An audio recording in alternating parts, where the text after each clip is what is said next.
Good morning, friends. I hope you are all doing well. So I think this will be day 10 of the yoga challenge. I'm really tired today, so I'm going to just take some time to sit and have a little bit of a chat. I'll move back a bit. There we go. So I wanted to have a little bit of a chat about yoga and trauma, yoga and recovery, yoga, and just healing in general. So it could be, when I say trauma, it could be physical trauma, it could be emotional trauma. So I'll talk a little bit about both. So obviously when we have some sort of injury or accident or something like that, our bodies need to heal itself. Yoga is excellent at helping to heal those physical ailments of the accident or the injury. So doing a lot of restorative postures is really helpful. Finding someone who's really knowledgeable if the injuries are quite severe. And it also can help too with people with chronic pain, people that suffer day in and day out with pain issues. Using yoga as a tool to help you work through those issues every day can really benefit your body. So sitting there and getting on your mat, even like I said, for 5 or 10 minutes a day and just having a little bit of movement is going to help to rebuild the muscles. It's going to help to release any of that kind of energetic tightness in the body, which I'll talk a little bit about in a minute. And it just helps to find more mobility in the body. So yoga is great for trauma, from recovering from a physical trauma. So we're just talking about the physical aspect right now. So if you're, like I said, recovering from something quite severe or a surgery or something like that, definitely finding a teacher that's knowledgeable in this area. You don't want to end up, re-hurting yourself or pushing yourself, doing something that you shouldn't in your recovery from this physical accident or injury.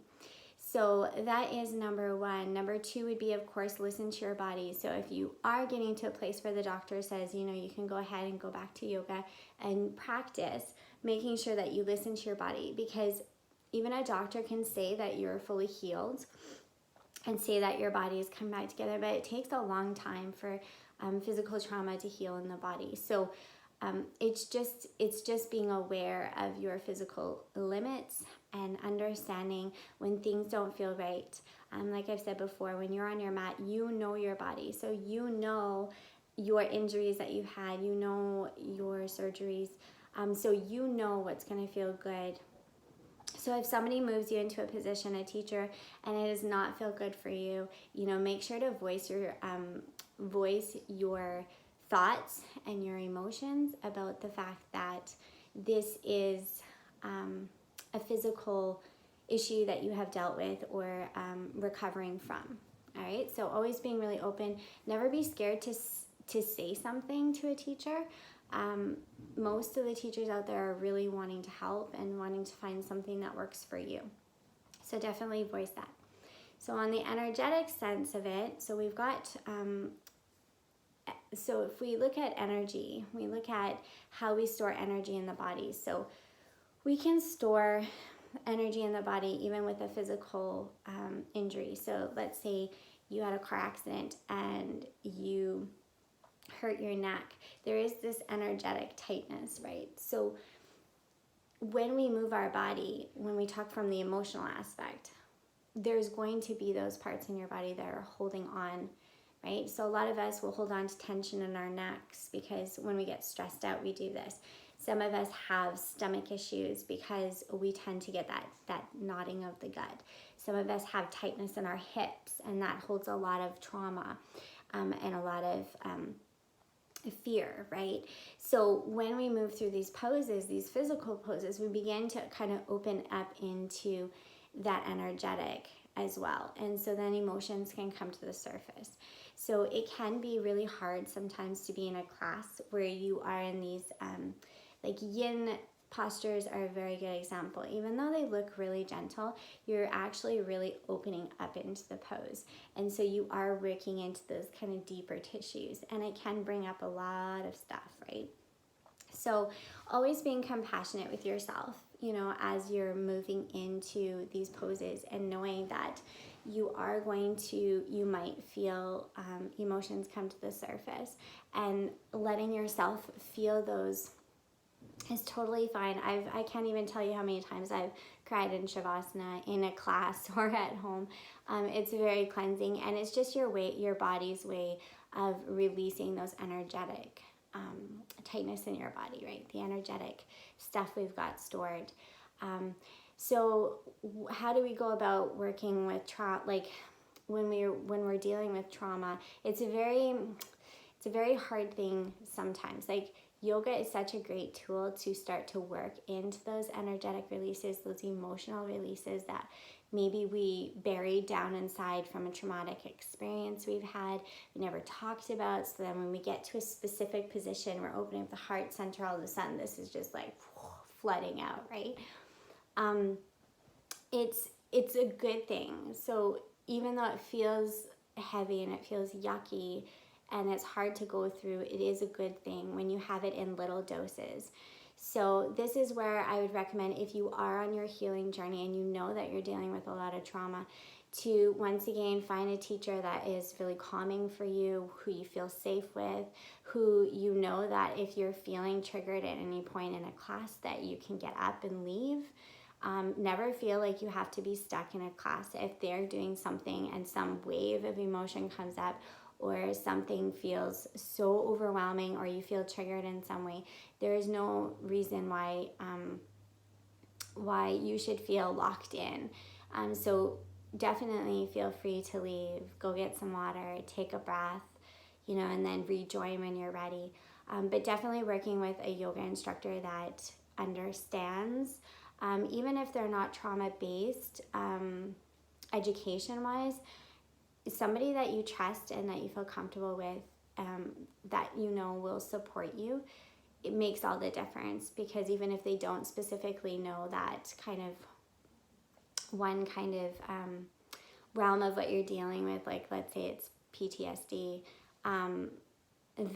they'll know how to hold space for you. So that's really important. The other thing, once again, is don't do things that are uncomfortable for you. So if you are, so one of the poses that this comes up a lot in, and I talked about Shavasana in a previous video about how it's one of my struggles.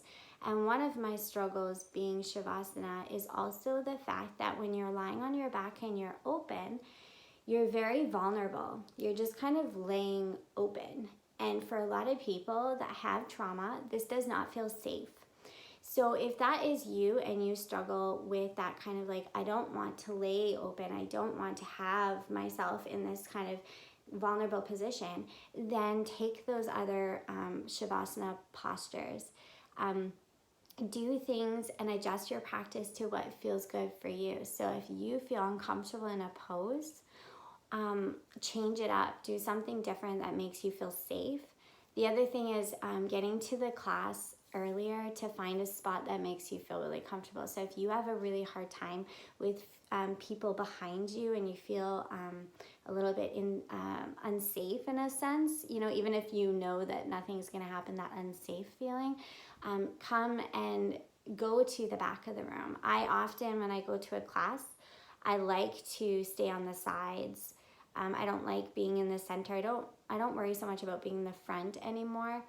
But I definitely like to be off to the side because I like to have that exit out if I need to. So finding those things that make you feel comfortable so that you're not triggered in class, and so that you can enjoy your class. And that if something does arise and you are like, oh, that really didn't feel good, or I really don't like that, it makes me feel really anxious in this posture, I feel really anxious in the posture, go into child's pose. Go into a pose that feels safe and supportive. That's what our job is. Our job as yoga teachers is to guide you through your practice, but this is your practice. So if it doesn't feel safe or supportive, or if it's uncomfortable, or if it's painful, then you need to adjust that to your needs. So always feeling the freedom and the permission to do what feels right for you in the classroom.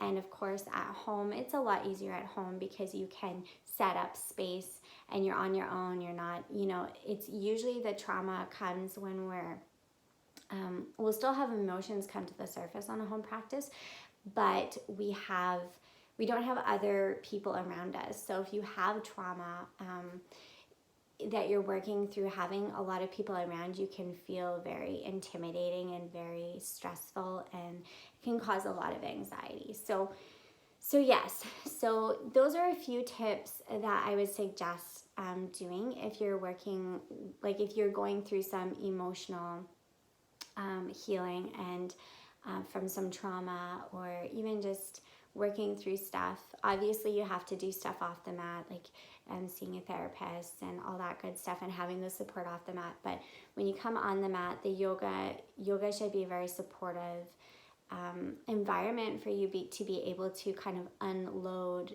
those sorts of things that you're carrying. So creating that environment for that to happen is so important. So along with this, of the releasing, whether that's physical, is usually, even if we have physical trauma, we have an emotion attached to it. So if we had an accident, we're going to have fear attached to it. So that's why I say when you're working into, like, let's say you did something to your neck and you're working through your neck, you're having that physical release as well as the emotional release of what had happened. You're going to be triggered in, oh, that was where my accident was. Oh my God, that was so scary. And kind of reliving some of those things, right? So the other thing I wanted to touch on really quick is the importance of cleansing your space after. So what I like to tell people to do is regularly spray down your mat with essential oils, burn sage, or any sort of herbs that feel good for you, just to clear the space. Because when we're on the mat, we're really releasing a lot of this, and we're kind of dumping it energetically onto our mat. So then the next time you come on your mat, everything's kind of stuck there still. And we want to be able to clear that space and be like, okay, I had this big cry, I had this moment, I had these things come up, and now I'm going to clear this space so that tomorrow's a new day, tomorrow's a new practice, and I'm open to kind of that new perspective, new possibilities, right? So that's super important. So I will be posting a blog that I wrote a while back about the importance of cleansing your space. And it's much more broad. It's not just when on your yoga mat, but it kind of covers all of those things, all of the things that you can do to kind of cleanse your space. And even cleansing yourself. So cleansing your mat's really good, but even doing yourself, saging down yourself, selenite works really well. Epsom salt baths really work well if you're having a really heavy day and a lot of stuff is coming and a lot of emotional release is happening. Epsom salt is really good to draw all that out. Essential oils are wonderful. So there's a lot of options, but I'll post the blog below so that you guys can see what those options are. And yeah, if you have any other questions, feel free. But I hope that helps with some people that might be struggling with their own trauma, their own healing journey, and wanting to get on the mat, but kind of a little bit scared about how to go about that. I know in the beginning stages of my recovery, even though I've practiced since I was 16, getting on my mat was I didn't even want to go there, because it was a time that I had to spend with myself, and I knew that when I opened that door, everything was going to kind of come out. And for a lot of people, depending on how much is in there, it can be like a wave of emotion and really overwhelming. So we want to be able to take pieces of it as we can handle it. So so knowing that there is these tips and tricks, knowing that you can walk out of a room, knowing how to kind of adjust your practice for what you need, and having the permission to do so, and finding someone that you're really compatible with, that you feel really safe and supported with as a teacher in a classroom setting, is absolutely one of the most important things for feeling safe on your mat. So I hope that was helpful to anybody that might be in that situation. And so I hope you have a wonderful day, and once again, the challenge, just get on your mat, and if you have a big cry or a big release, just hold space for yourself, and remember to cleanse your space, cleanse yourself, cleanse your mat after, and just remember tomorrow's a new day. All right? I hope you guys all have a wonderful day. I will talk to you tomorrow.